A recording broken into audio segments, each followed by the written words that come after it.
चला तर आज बनवूया अशी टेस्टी आणि सुंदर दिसणारी पनीर भुर्जी. याला तुम्ही रेस्टॉरंट स्टाईल पनीर भुर्जीसुद्धा म्हणू शकता, या अमृतसरी पनीर भुर्जीसुद्धा म्हणू शकता. आता पनीर भुर्जीला लागणारं सामान म्हणजे काही नाही, 2 टमाटर, 2-3 कांदे आणि तिखट, मीठ आणि पनीर भुर्जी मसाला.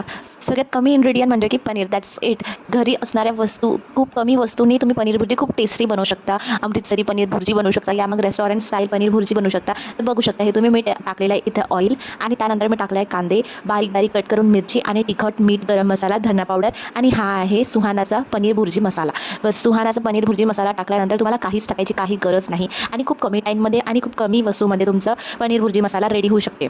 आणि लास्टमध्ये तुम्हाला टाकायचं आहे टमाटर, आणि बस त्यानंतर तुम्हाला टाकायचं आहे याच्यात पनीर आणि मिक्स करून घ्यायचं आहे चांगल्याने. तर बघू शकता तुम्ही अशा कमी टाईममध्ये आणि कमी इन्ग्रेडियंटमध्ये किती सुंदर पनीर भुर्जी रेडी झालेली आहे. तर कशी वाटली तुम्हाला माझी पनीर भुर्जीची रेसिपी नक्की कमेंट करून सांगा. Thank you for watching my video. कशी वाटली तुम्हाला माझी पनीर भुर्जी? आहे ना खूप टेस्टी आणि खूप मजेदार आणि खूप कमी टाईममध्ये बनणारी रेसिपी पनीर भुर्जी, अमृतसरी पनीर भुर्जी.